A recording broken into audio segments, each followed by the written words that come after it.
Welcome to our September Rewind. Each week, we'll replay one of our most popular episodes from Season 1, but with an intro from a guest who has a special connection to the topic. We'll be back for Season 2 with all new content starting October 4th. So without further ado, here are our special guests. Hello, Scandal Water Podcast. My name is Raegan. I'm 13 and I'm in the 8th grade. My name is Rylyn. I'm 11 and I'm in 6th grade. We're the Be Kind Sisters of Oldham County, Kentucky. We have been asked to introduce episode 37, which is May I Help You Improve Your Home for the Scandal Water Podcast. We started a Be Kind movement in our county to raise funds for local nonprofits and different charities. We got this idea when we were driving through another county when we were helping some friends move. We made this mission our own by selling Be Kind signs and shirts and giving the money back to our community. Much to our surprise, we have been featured on The Today Show with Hoda and Jenna, we've been in People magazine, and we've been on HGTV, which this episode is going to talk about. That was so much fun. You should go see our mural in LaGrange. It started because we wanted to create more kindness for our siblings with Down syndrome. And the community hopped in and gave us 100% full support. It has been a really fun journey, and we hope wherever you are, whatever you will do, that you'll remember, be kind! Welcome to Scandal Water, where the tea is hot and the conversation lively. Your hosts, Candy And Ashley will discuss a peculiar story somehow related to the entertainment industry. This podcast might not change the world, but it just might satisfy your thirst for an intriguing tale. Oh, it's that time of day. Tune in and hear what the ladies say. It's time to bend your ear when the silver screen appears. Stories about the stage and screen and everything in between. So come on and join the fun. The curtain opens in 3, 2, 1. Stories in Scandal Water, it's where you need to be. Stories in Scandal Water, let's pour you a cup of tea. Hey, Ashley. Hello, Candy. I have a question for you. What is it? Have you done any home improvement projects since the pandemic started? Oh, actually, I think I did. Yes, it was happening while the pandemic was happening, but not planned that way. We redid my office in the front area, and I remember editing the show we did together, He Needed Killing, in the spare bedroom because everything was empty in there. And because of the pandemic, I couldn't go and get anything, so a lot of my stuff in there, this is a shout out to the dollar store in my hometown because I used a lot of that stuff to decorate my office. So Nice. yes, I did do a home project. And I guess this library too. You did. I did that. I remember I did this. a lot of Yeah. work during the pandemic. We did as well. We turned my daughter's bedroom. She moved out and has a real job now. So we turned her bedroom into an office. And it's sad to admit this, but for years we had the most boring front porch. And all of a sudden we got inspired to look at some ads and think about things we'd seen at Homerama. And we actually decorated it to where it love looked doing so that much kind of better. stuff. I like it. It's like, why didn't we do that years ago? Yeah. But the reason I ask is because this month we have the theme of May I, and I thought, what about May I Help You Improve Your Home? Oh, I like that. Because yeah. it's a big deal. There are so many home improvement shows out there now. Do you happen to watch any of those? I do not because we don't have satellite. So all I have is regular TV or I have YouTube or something like that. Although when I used to go and stay with my aunt occasionally when we would go on trips together, I would stay with her the night before. She used to watch Chip and Joanna. Oh, yeah. So, and what's that couple's name? They got divorced, but he had thyroid cancer. Tarek and Christina. Tarek and Christina. Yeah, I saw some of their stuff. Yeah. But I've also seen the memes where it's me and my wife is catches butterflies and I own, puppies and we have $1 million budget. You're like, what? These people that are on these shows that say that We're looking for a home in the $750,000 range. And the stuff they do for the living is what? Yeah, I've seen those. What am I doing wrong? I don't know. What's one of the, even if you didn't watch it, Yeah. in terms of your consciousness or awareness, what's one of the first or the earliest home improvement shows that you can remember coming across your radar? Well, Home Improvement with Tim Allen. Which was based on, yeah. This Old House. Yeah, This Old House. Awesome. We're gonna be coming back to that one. Ooh, okay. Yeah. I have actually, I don't think you would call me a fan or like a serious viewer of any home improvement show, but I've definitely dabbled with a lot of them. Everything from the one you mentioned, Chip and Joanna Gaines's Fixer Upper, to the Property Brothers, to the one actually that you also referenced with Tarek and Christina is called Flip or Flop. Flip or Flop, right. And they were always getting in fights. They were always fighting. You could tell it was coming. Yeah. Love It or List It. Do you remember that one? I know the title. I don't remember. One that I'm watching right now on YouTube is Big House. Shoot, I'm going to get the title wrong. Sorry, people who love this show. Big House, Small Dreams. No, that's wrong. Small Dream. I forget. Is it about tiny houses? Yes. That is my newest obsession. And me who has all this stuff, I'm like, how do they do it? What do they do? I love watching that thing. I'll try to put a link in the show notes of the correct name, but it's tiny house, big living. I don't know. It's something fascinating. Well, and just to kind of piggyback on that, Yeah. it's interesting because we're getting ready to talk about kind of the whole history of this home improvement genre. One of the ways that they've kept it relevant is trying to be aware of the different interests of their audience, or when they feel like they've saturated this a little bit, like where could we go next that might draw people in? And that idea of going to tiny houses was one of the responses, one of the things they came up with. I think it's a great idea as you get into retirement age and it's downsizing. I like it. Well, with this theme of May I Help You Improve Your Home, I thought I would share a little bit of the research because it's been big for a long time now. We both know that. But I was interested in knowing if the pandemic affected it at all. Oh, okay. And so from a Forbes article that was published just this past March, here's what they said. While the COVID-19 pandemic caused and continues to cause stress, trauma, and devastation, if there is one positive to take from it, it may be this. Americans have learned not to take their homes for granted.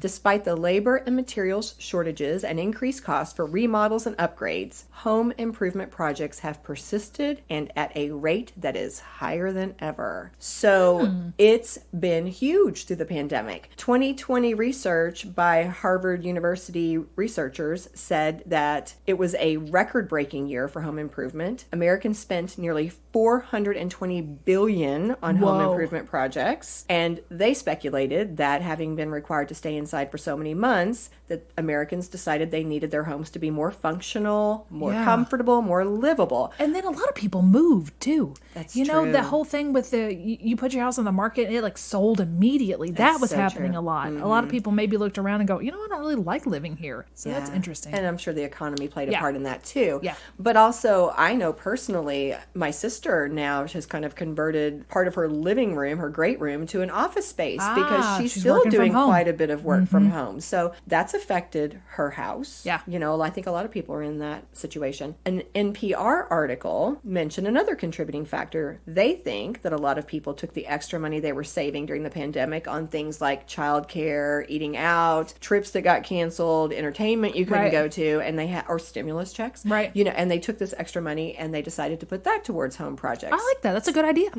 It's using your money wisely. So 2021, same thing. We have continued to spend more and more, and they predicted that throughout to the rest of 2022, it's going to continue. So this is our trend, right? Okay. Now, what they said was even more shocking is that the U.S. has spent all this money despite the fact that we haven't had the materials. Remember some of those foreign materials that we would normally use, those construction materials, we have not been able to get. So we have been relying heavily on American-made supplies, and we've had basically a massive shortage is what you would probably call it. But still, all of this has continued, which brings us to something that I'm going to come back to later. Not only do we have a shortage of materials, but we really have a shortage on tradespeople.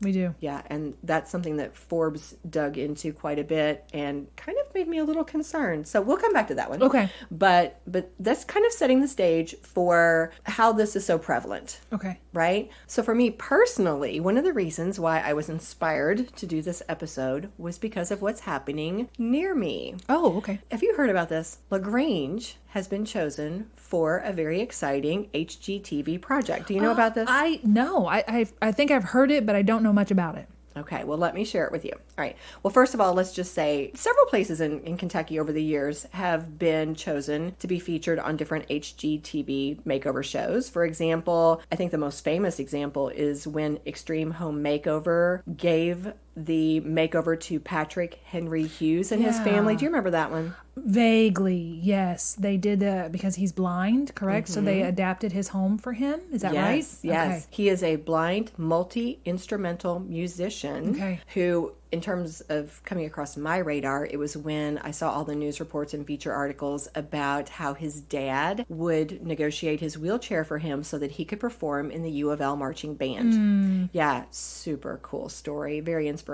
But they did the makeover of his house back in 2007, and that to me was a big one. But since then, Kentucky hasn't, in terms of my awareness, been featured very much on HGTV until recently. They have a new show called Home Town Kickstart, and it's hosted by husband and wife Ben and Erin Napier. And this premise for the show is that they're going to take this small number of small towns nationwide and try to kind of kickstart them by giving them a little bit of a makeover. LaGrange was already beautiful. It is beautiful, and it's historic, and it's so quaint. It is. But I think they're gonna spice it up even more. Okay. So a quote from Ben was, "Erin and I have renovated more than 80 homes in Laurel for Hometown." That's their original HGTV show. "And we've seen how these improvements change a community for the better. Now, with help from HGTV, we're going to continue what we started and help more small towns across the country." So the pattern is any of the small towns chosen, and I believe it's 6 per season that they choose, gets the same 3 things. A renovation team is sent in, and this renovation team consists of a couple of people from other HGTV shows. So every small town gets kind of a different person or a different pair who are in charge of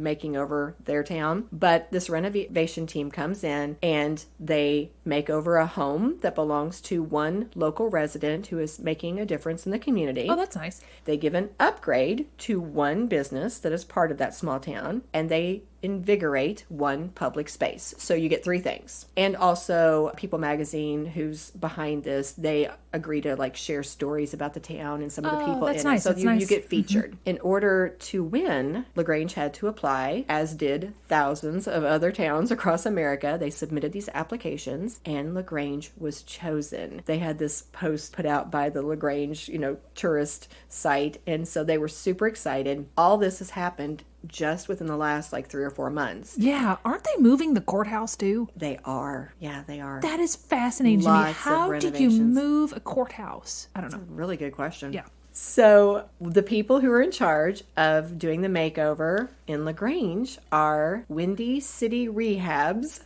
Alice and Victoria and Joe Mazza of Home Inspector Joe's. Those are 2 different shows that are apparently on HGTV. Windy City, does that mean she's from Chicago? I'm assuming yes, although to be honest, I've never seen that show. Okay. But they were the designers who were given the task of taking on LaGrange. The episode is slated to air on May 15th. Ooh. Of course, we are taping this. We're recording this on April 30th. So I thought what we could do actually is one or both of us could put a little epilogue at the end of this episode after we've had a chance to watch it, so we can share some of our impressions with everybody. Because we know, right? We'll be able to judge whether they did a good enough job or not. Yes, that's a good place to put that. A little armchair all over the place. Yes, we will. But, okay, I had a fail. What? I tried to do a little investigative work. I drove over to LaGrange this morning to see if I could find the rumor has it that the reinvigorating a public space for LaGrange is consisting of a new mural that they've created.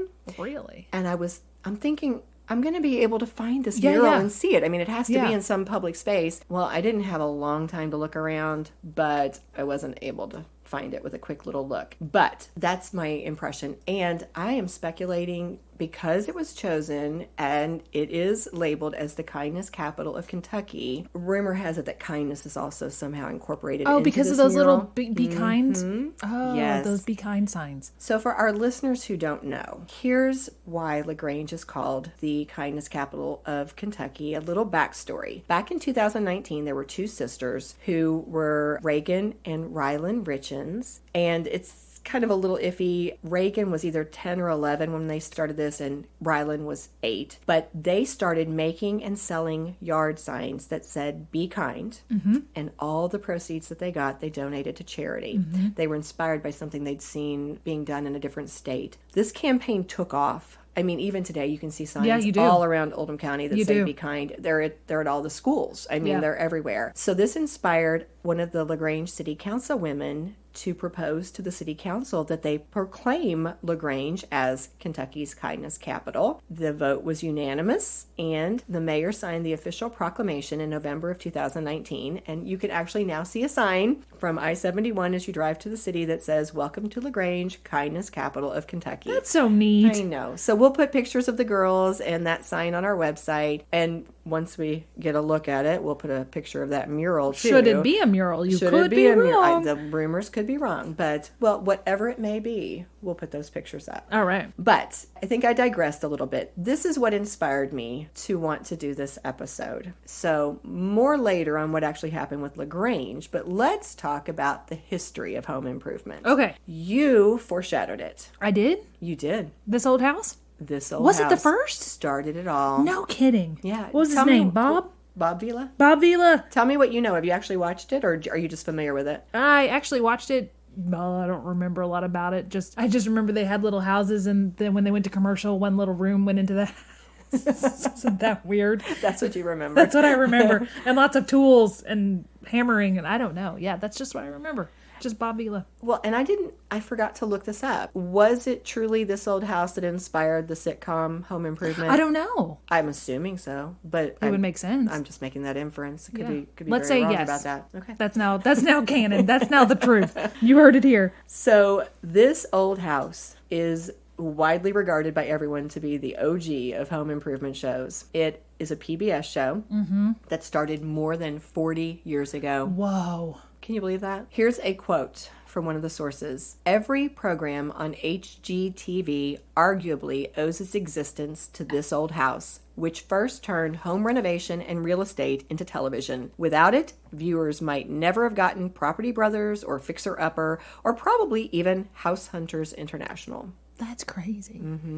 Bob Vila is the grandfather of it all. Who would have thought? So when this old house launched, nobody would have predicted its success or the fact that it would actually launch the new genre. Like it started the genre, right? It was a 13-episode season. Again, it was in 1979. And at first, it was just meant to be something for the Boston area. It was only accessible to local residents via WGBH. But it was popular with the viewers. Almost 250,000 of them tuned in every week to watch it. Well, it was new. It was, you know? and it was so different. Yeah. Right. And I mean, it is fascinating. Are It you one of is. those people like me? Like Kirk and I we will love. You can't do it as much as you used to, but we would love to stop at a house that was being built and walk through it. Oh, you did? Okay. Yeah, you weren't one of those people. My grandma loved to walk through houses because my grandma did it. We're like, no, we're not going to do it. No, I'm one of those people that watches the YouTube stuff. Like, I want to have a screened-in porch. So you watch the video and you're like, I could never do this. Or, oh, that doesn't look too hard. And then I have no idea how to do it. You know, it's just that kind of stuff. You either get scared away or get this false confidence. Oh, Brian, that's not too hard. You can do that. You know, that kind of thing.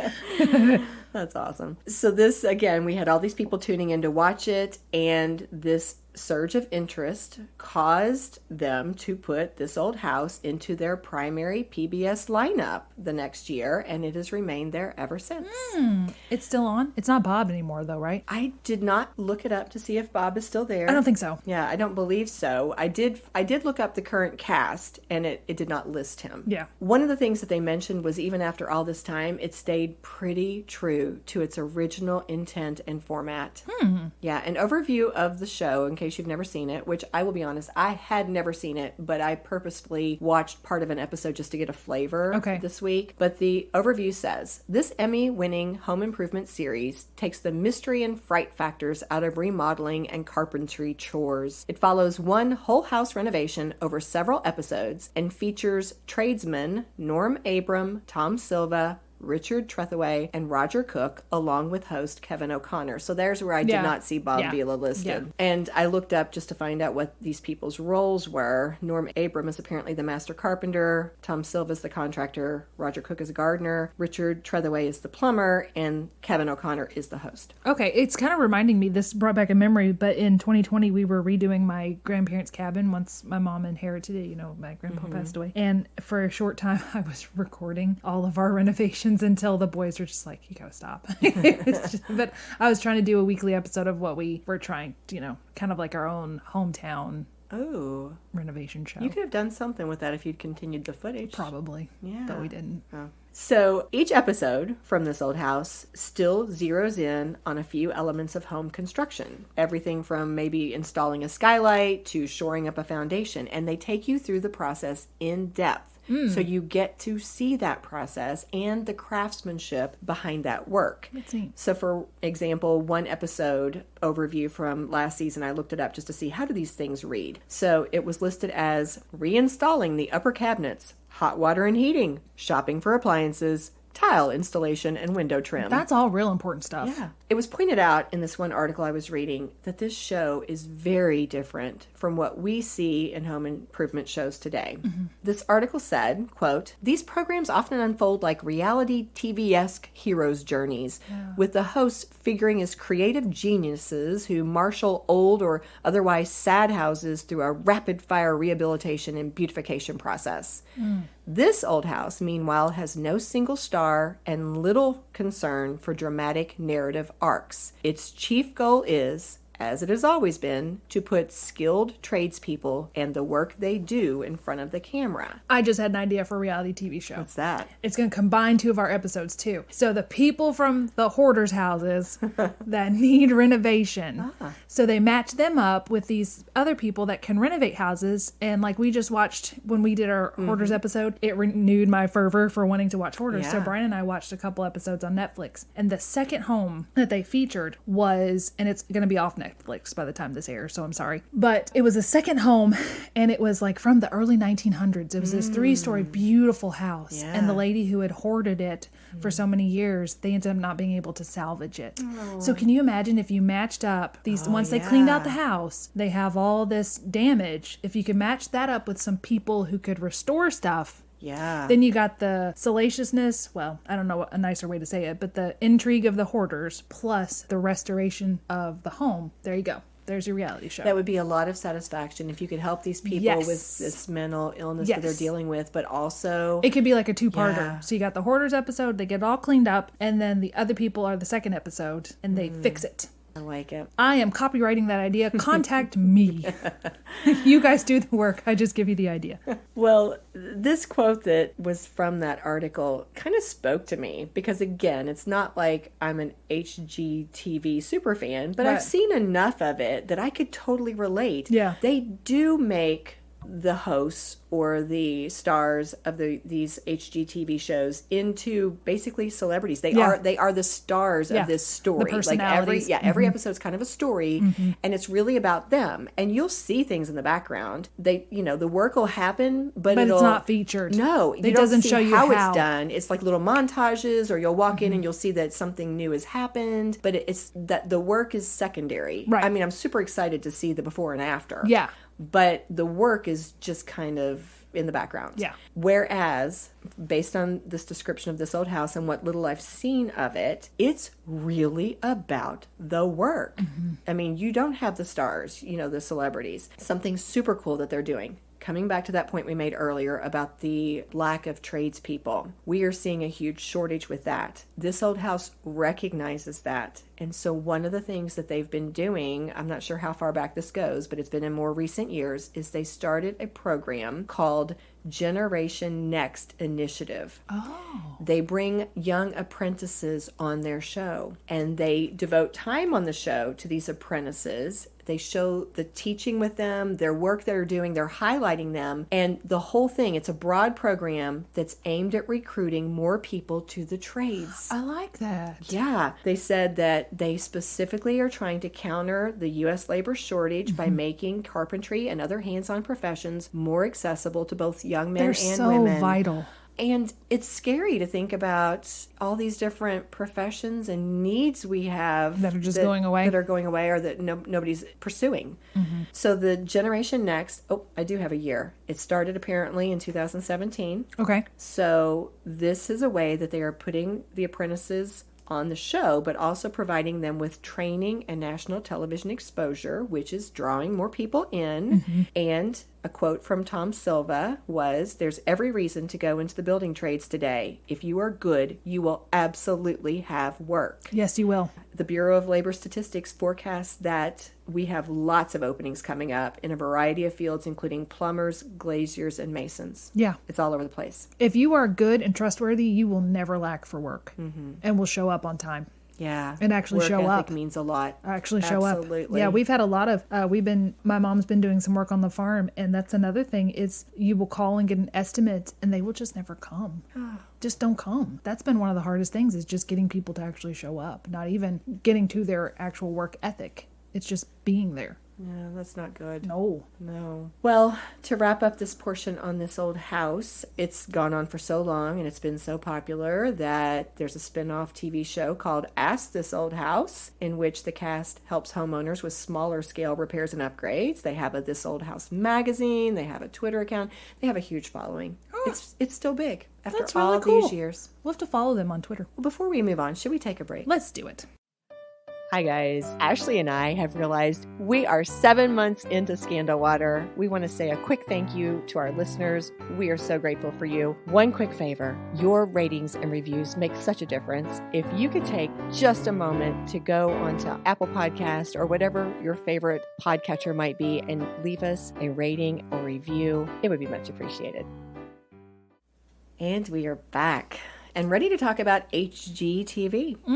Yeah. So, believe it or not, in the early 1990s, when Kenneth Lowe, who was the man who conceived of the idea of HGTV, when he came out with this idea, still, This Old House was really the only show out there that was like this, in this kind of genre, I guess you would call it. There was a quote where he said, "Home building and home design 20 years ago was this deep, dark mystery. People just didn't understand it, and a lot of what HGTV has done is educate the public. It used to be just shelter. You need a home? Now it's more about, what's my lifestyle? What's my family's lifestyle? And how's my home going to best fit and serve it? And how can I design it?" So he basically changed our whole view of homes, is one of the things that he's proud of in terms of creating HGTV. So it started with, he was there as a general manager for this company called EW Scripps Companies. It was actually a set of radio stations. And he called himself a frustrated architect. He enjoyed working on and building houses, and he didn't really know where to go with it. So he saw this opportunity where he could marry his hobby and this industry of home building with the television format. And so he proposed it. He pitched his idea, and in 1993, he was given $25 million. Wow.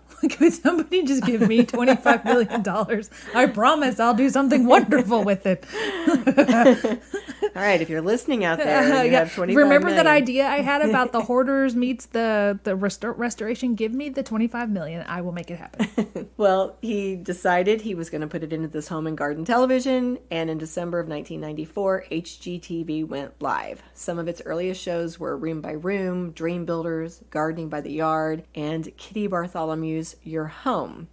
But one article commented that part of its popularity was its perfect timing. That's a lot of everything, you know? Perfect timing. Timing is location, location, location, but also timing is everything. Yeah, true. Well, timing for them was amazing because they came out at a time when we were popping up with some of these, big stores like Home Depot and Lowe's, and the two things kind of melded together, right? So in 1994, Home Depot had a net sales of $12.47 million. By 2018, it was $108.2 billion. Oh my gosh. Lowe's went from $6.1 million in 1994 to $71.3 billion in 2018. That's insane. Yeah. So, I mean, HGTV and this whole market economy and people, all of these things came together, this perfect storm of causing this industry just skyrocket. Yeah. Not only did HGTV cause home improvement projects to increase and, home repair, obviously, but it created a lot of stars. I did not look this up, but just from my background knowledge, we've talked already about Chip and Joanna Gaines. I know that they started on that show, but have since had at least one book. She's got a magazine now. She's got a magazine, a furniture line. Yeah. I think some of her stuff's now being sold at Target. Yeah. They have a Magnolia Network. No way. Like a TV channel? I believe it's a whole network. That's incredible. Yeah. So it's had a lot of impact on not just, finances in people's houses, but also on stardom. Yeah. They're super cute too. Yeah. They said in one article that Ty Pennington, who's famous for a couple of different HGTV shows, is now considered a design and product influencer. So it's changed a lot of people's lives. Yeah. Going back to our man who started HGTV, however, Kenneth Lowe, here's something that he's happy about. He said, quote, "The emotional, connective side of this is why I started the network. Was there a business here? Yeah. Did it turn out to be a heck of a business? Yeah. But success for me was going to be, could people tap into this and could it impact their lives? And I would have to say it succeeded beyond my wildest expectations." Good job, Kenneth. I like that motivation.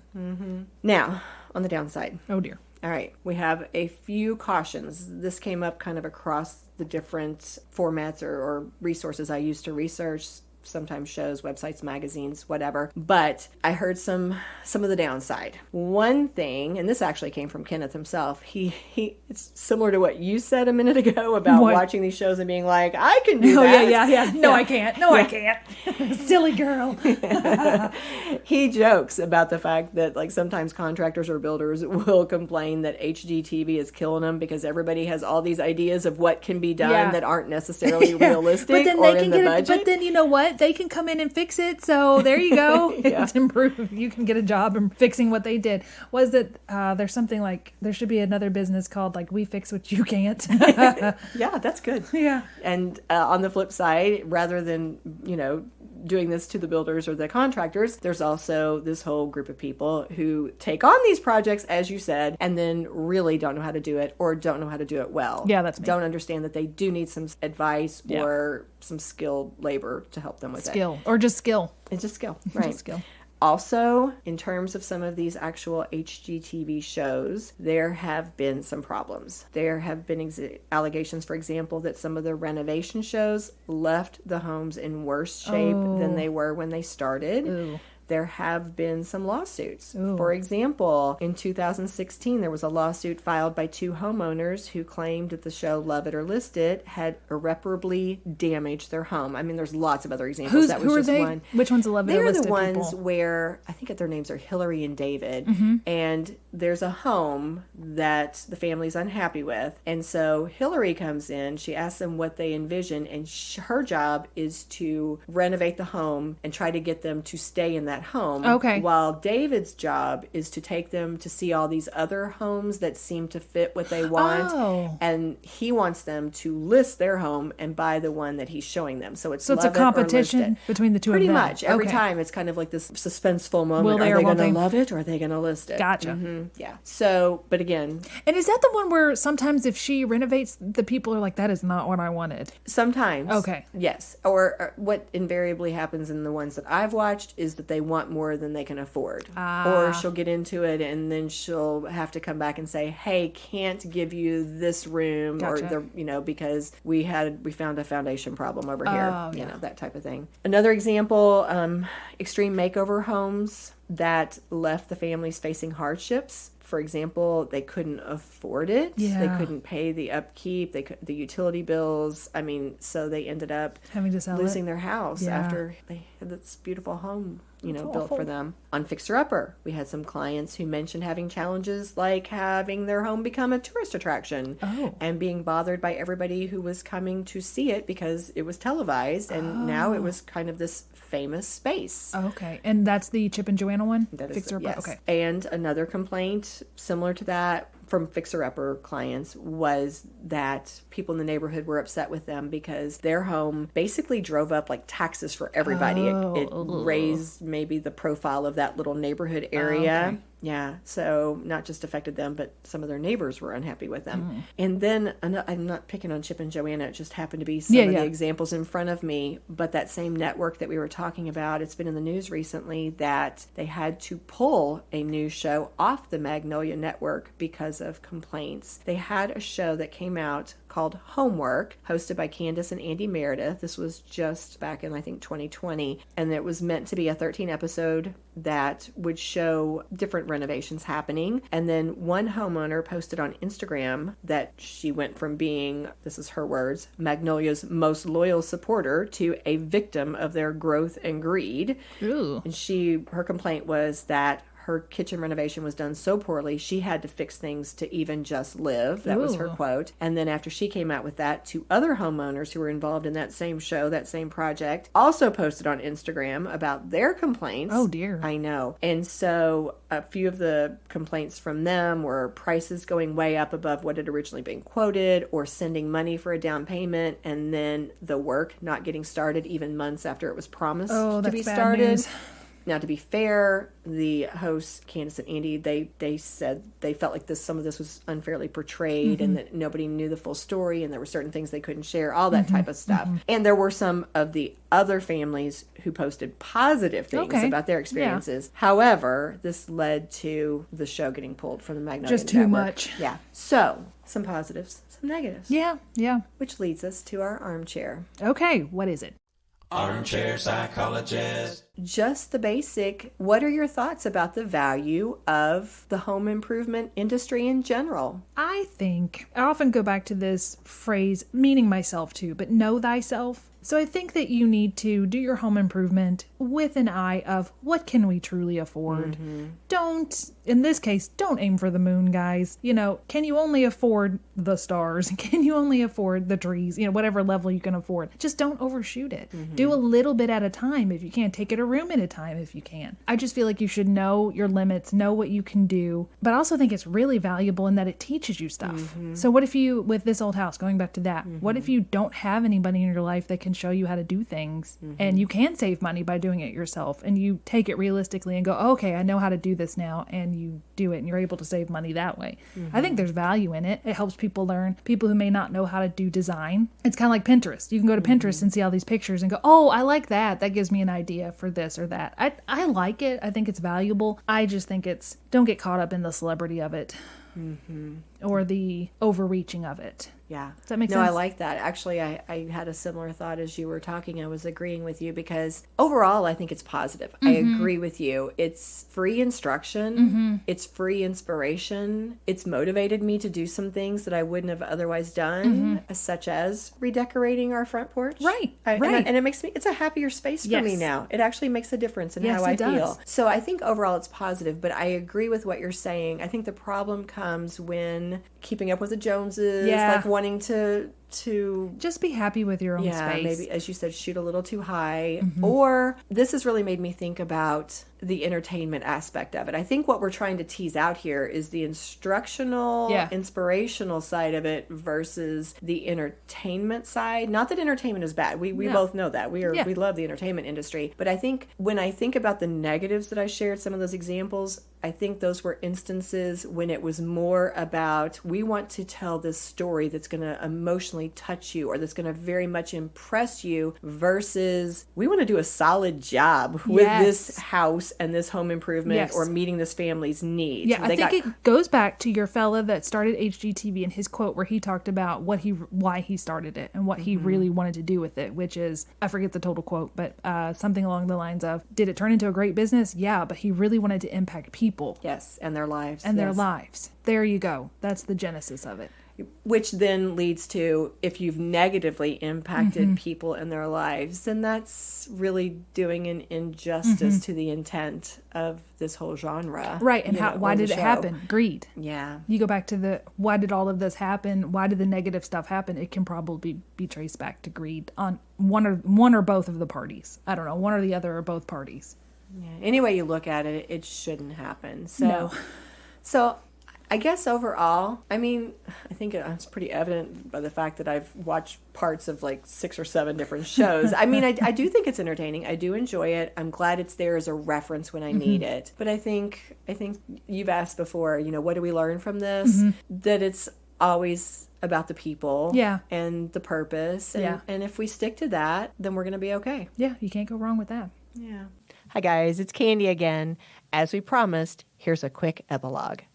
All right, Ashley, I'm excited. Yes, ma'am. I got to see the show Sunday night. HGTV's Home Town Kickstart, the LaGrange edition, came out. And it was really uplifting. Was it? It really made me feel good. I recognized some of the people. Okay. Kirk actually teaches one of the little Be Kind sisters. Oh. He teaches math to her. Oh. So he said, adorable children. He said, so sweet. But so I recognized some people. That was nice, but that was just a bonus. What really made me feel good was seeing how well the town was represented. You saw it for this beautiful, quaint, friendly, welcoming place, which is what it is. And for it to be presented that way on national TV, for the kindness of these people to be shown and celebrated, to get to see the happiness. Their areas of makeover were, as we predicted. As you predicted. There was a mural, which the girls, the Be Kind sisters, did actually get to design. Now, they brought their ideas. These kids are amazing. They asked the 2 girls to come up with their idea, and then they took it and they ran with it. But the idea came from these 2 sisters. And they're going to be like design wizards. And the cutest thing was, it says Be Kind, and the girls had this idea. They said, leave the I for people to stand there to be the I in the Be Kind. My goodness, that's genius. So you and I are going to go out to that mural, and we're going to take a picture of ourselves standing there in the I. We're going to be the I in kind. We're going to be the I in kind. Nice. So that was lovely. Then the home that they made over was this family, in particular the mom, who would take in kids. She took care of children for essential workers during COVID. Oh, that's nice. So that they could go out and they could take care of others. And my understanding, if I recall correctly, she was taking it for no pay or very little pay. Oh, wow. This was just a service. Oh, wow. So they made her home child-friendly, beautiful.